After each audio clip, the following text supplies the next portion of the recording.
Greetings to all and welcome to the next session on programming in Python course. In this particular session, we are going to deal about an wonderful Python data structure called as sets, right? So what is set, right? If you have a set of items, I usually say set of items, set of elements, set of data, everything, set. So set is actually a common word. Now we have already seen some data structure like list, tuple, and strings, etc. So what is the difference that is going to come here in sets? So that's what we are going to see in the introductory part. We know that list is actually a data structure where I can have a sequence of data items separated by commas, and list is a mutable data structure. That is, I can change the data items that is present in the list. A sequence. Tuple is also a sequence of data items. I can store any data values, any data type separated by commas. And the difference between list and tuple is in tuple I cannot not make it mutable. That is, it is immutable data structure. That is, if you fix a particular data item in an index, its value cannot be changed. So it is an immutable data structure. Now again, we say another sequence is available. So that is actually called as sets. What is going to be the difference here? Yes, it is going to be exactly different. We will go step by step what is actually the difference in sets. So we'll go with the very basic. We usually represent list in square brackets.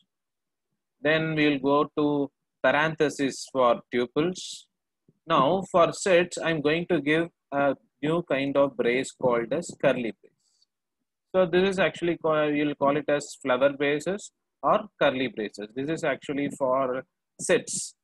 So sets is also a sequence of data items, can store any data type of items. So here the main difference which is going to be when comparing to list and the tuple is the values cannot be duplicated. Here if I have 1 comma 1 comma 1 in list, yes, it is correct. In tuple, can I have 1 comma 1 comma 1? Yes, it is correct. But when I'm going for set, you cannot have duplicate values. You can have only unique values. So if I say 1 comma 1 comma 1, it is not separate things. You should not say like that. It will automatically delete the duplicate ones and it will have only a single value. So here, what is the major thing to go into this particular data structure is this particular data structure will automatically remove duplicates, and at the same time, it is very good for searching a particular data item. So it is having a very good searching capacity. The complexity of searching is very less in this particular sequential data structure called sets. For example, I have a set A is equal to, I'm giving a set of items separated by commas inside flower brackets. I have curly braces. 1, 2, 3, 4, 5. If you see here, all the data items are different and they are actually unique. So if I am having any duplicate values here, automatically they will be removed off. And I'm having here B is equal to set of. Why I'm saying set of? We all know that if I want to convert a data structure to another data structure, I will call the data structure to which I need to convert. For example, if I want to convert a list to a tuple, I just say tuple of. If I want to convert a tuple to a list, then I say list of. Similarly, I'm having here a list, right? Here the list is having 3 items, king, queen, and soldier. And I need to convert this list. Why I'm calling this as a list? It has been enclosed inside square brackets, and I say set of this particular list. Now what will happen? This particular sequential list will be converted into a sequential set. Right? This is actually the conversion that is what taking place, common to other data structures also. Now I say here print 1 in A, whether 1 is present in A or not. That is the membership operator. Print 1 in A. Yes, 1 is present in A, right? Yes, true. So I get here true. Similarly, I'm saying print whether king in B. Yes, king is present in B. I'm getting a true value. So this is how you actually use the membership operators in sets. Whether these are the only differences, that is Sets is going to maintain only unique values. That is what making it more prominent. No, as I already said, in sets we have an beautiful feature called as searching. Right here, searching a particular data item becomes very fast. We will see how it is. Here in sets differ from list in several ways, but share several list operations such as lenof. We know that lenof is used to find number of elements in a particular sequence. So lenof is available in sets also. The important difference here is sets will not have ordering in their index. The position of the element is not constant, and each time the position varies arbitrarily. So what happens? There is some internal changes happening in the positions to make, if you make the searching process efficient. So there is an operation which is done internally by the Python compiler. So when you search for a particular element, such data structure assures you that you will get a faster response than any other data structure. So to make searching efficient, they have made an unordered data structure sequence that is actually called as sets. Since it is being unordered, you cannot access the element by using the index. Why I cannot access? If I say A is equal to 1, 2, 3, 4, 5. For example, I'm saying a set A is equal to, assume that I'm saying 1, 2, and 3. Say for example, we have a 3 element set. And I'm enclosing it within curly braces or flower brackets. So it is actually a set. Now, if I need to access a particular element, if it is a list or tuple, I can say A of 0, which is 1, A of 1, which is 2, and A of 2, which is 3. I can do like that. Negative indexing also I can do. But when I go for sets, here the elements are not perfectly ordered. They are unordered. Why it is becoming unordered? Say for example, I maintain a set A. Since we already have A, I go for A1 is equal to, and another set. I'm naming this set, the elements in the set is going to be 1, 2, again I say 1, 1. So what will happen is my Python compiler will convert this particular sequence into a set which is not having any duplicate data items. So if you print A1, I will get only 1, 2, and I will not get these repeated values. These repeated values will not be obtained when I go for printing A1. Why? Because they are duplicated. The elements are already present, and if you try to add a new element into a set which is already present, it will not include the particular element. Now, for example, assume that I'm having 1, 2, 1, 1, another element 3 is also present. Assume that you are having an element 3.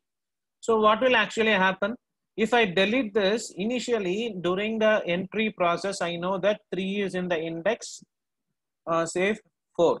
3 is in the index 4. Now set will make some operations to remove the duplicate data items. Now 3 automatically comes to the second index. So this indexing operations will give some trouble to the user when the process is being done for deleting the duplicate items. So what ultimately will happen? The user doesn't know the exact position of data items. So what set says that there is no index for the data items included in the particular sequence. Then you can ask one question. Then how can I access the element in the set? You cannot access using index, but you can access using the membership operator. You just use in and then access it. But the order in which the elements are displayed will be different. It will not be the same order. The order in which the elements are displayed will be different at different instances. Next, coming to some methods which are available in set. There is a method called as remove, which can remove the specific element. For example, in the above example, A is equal to 1, 2, 3. If I say A dot remove of 3, it means that I need to remove the data item 3. Similarly, coming for pop, which is most important to understand here. Why? We already saw the pop method available in list. In tuple, pop is not available. Why? Because tuples are immutable and we cannot make pop available in tuple. But in list, I have the pop method, which will by default removes the last element. And I can also specify the index for deleting the particular element. But here, why set is also having a pop method? Here index itself is not there. When then how pop will work? Yes, still pop will work in sets. What it will do? Here you need not specify the index, but just to say a dot pop of, where a is a set of elements. In this case, if you say pop off, you will not get the last element deleted. You will get an arbitrary element that is being deleted. Arbitrarily, any one element will be deleted. So you can think then what is the use case? Yes, there cannot be much use case here because an arbitrary element is coming. But if you want to take a random element out from your set, then you can use pop. That's the thing. That's what you can actually do. You can also append an element, but here appending is not there. Instead, you can use a method called as add. This add method will add a new element into a set. That's what the element the method append will do for list. Here the method called as add, which is going to do for sets. Sets can also be related to mathematical operations. You know, right, the set theory. We have union operation, intersection operation, difference operation, symmetric difference operation, and so on. Many other set operations are available. Everything is possible in the set data structure also. We have predefined methods and operators available for doing these things in Python. So what ultimately it does is, when a particular concept is more famous in mathematics for a particular application, Python is giving a separate data structure to handle those things. So making the entire process easy, right? That's what the ultimate goal. So if you want to do something with set theory, you have a separate data structure for doing it. So that's what an ultimate aim of Python, to make every process easy. So how? Right now we are going to say taking two sets, say for A is equal to A, B, C, D, E, F, G, H. And I'm having another set B, X, comma, C, comma, A, comma, Y, comma, Z. Now I'm saying A, pipe B. This particular operator are actually called as pipe operator, also called as union operator in Python. This is actually the union operator. So if I say union, what will happen? I will combine the elements of A and B and put it inside a particular new set. So A and B will be combined now. So I will get A, comma, B, comma, C, comma, D, comma, E, comma, F, comma, G, comma, H, comma, X, comma, Y, comma, Z. Why? Already the elements C and A are present in the set A.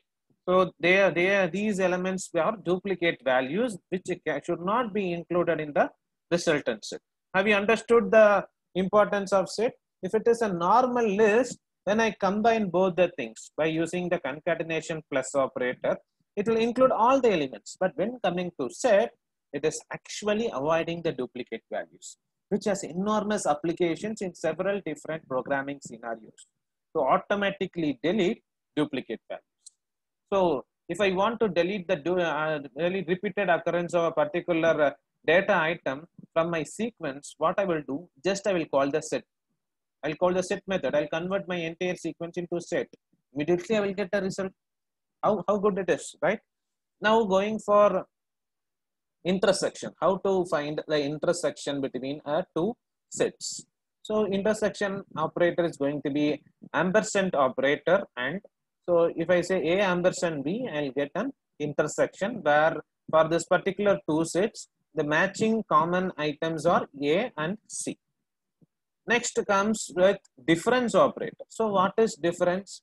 Difference means A minus B is actually the difference. Difference between A and B is the elements in A which are not in B.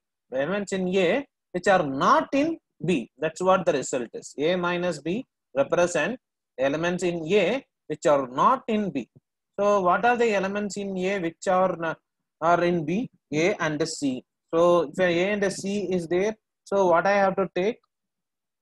A and C should not be included because they are in B. So elements in A which are not in B are B, comma, D, comma, E, comma, F, comma, G, comma, H. I will remove A and C because they are in B. So I should not take them. Next comes symmetric difference operator. So what is symmetric difference operator? Symmetric difference operator is going to have an operator as cap. So we denote this particular symbol as cap. You will use the power operator, right? Here A cap B is used to represent a symmetric difference. So what is the symmetric difference? Very simple. Here A minus B says that all the elements in A which are not in B. That's what the A minus B says. What is symmetric difference is A minus B union B minus A. That's what is symmetric difference. Elements in A which are not in B, that is on one side. Elements in B which are not in A, that is on another side. You combine both union, then you'll get a symmetric difference. That is A, B, C, D, E, F, G, H in A, and I know that A and C are the elements present in my B also. So I remove those two elements. Those two elements are not needed for me because they are common to both the sets, and I'll combine the rest B, D, E, F, G, H, X, Y, Z. That's what actually called a symmetric difference. That is A minus B union B minus A is actually called as symmetric difference, represented by the operator cap. Yes. So these are some of the mathematical operations which are actually present in Python set data structure also. There are actually equivalent methods are also available. For example, A union B is equivalent to A dot union B. So the result will be stored in A itself. A ampersand B, that is intersection, can also be represented as A dot intersection of B, and the result will be stored in A. A minus B, this is actually capital B. A minus B is equivalent to A dot difference of B. Likewise, we have the equivalent methods available for doing the similar operator functions of sets. What else we have in sets is, we also have an equivalency. That is, if whether set 1 is equivalent to set 2, that is we represent using double equal. Whether set 1 is not equal to set 2, exclamatory mark equal to. Set 1 is the subset of set 2. So subset operation is most important. So what is subset? For example, if I have a set 1, 2, 3, 4. If I say there is a set 1, 2, 3, 4, which is actually represented as S1. If I say this is going to be my S1, and I say another set S2, which is going to be 2, 3. I'm having another set, say set 2 or S2, which is going to have the data items 2, 3. Now what you will say, set 2 is less than or equal to S1. S2 is less than or equal to S1. Why? Because it is a subset of S1. The items in S1 is actually subsetted in S2. For example, 1 is the subset of S1, 2 is the subset of S1, 3, 4, everything are subsets. So this 2, 3 is also a subset of S1, right?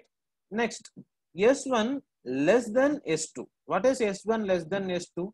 It is a proper subset of S2. Proper subset in the sense it includes one or some of the elements of S2, not all the elements. That is actually the proper subset. Similarly, if S2 is going to be the subset of S1, then I can say S1 is the superset of S2. Superset in the sense it is actually containing the elements of the smaller sets. S2 is smaller and S1 is larger superset. It includes the elements of S2. All the elements of S2 are present in S1. Then what I say? It is a proper subset of S2. So that's what is stated here with subset and superset. So this is with respect to set operations. And to summarize everything, we will explain what are the set data, what are the things available in set data structure.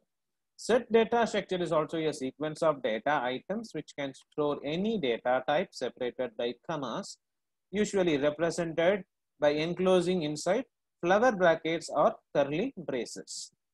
In sets, we say two important difference comparing to other sequential data structures including list and tuple. The main differences are sets will not include duplicate data items. Second one, set will not follow any ordering in their index. Why? They want to make faster searching, so they make indexing as negligible. There is no indexing available in sets, unordered items. So set also supports all the mathematical set theory operations, including union, intersection, difference, symmetric difference, everything. All the set operations of mathematics is available here as both operators and methods. We also use subset, superset, equivalency, and so on. Right? Extraordinary amount of operations are also available in sets. Thank you.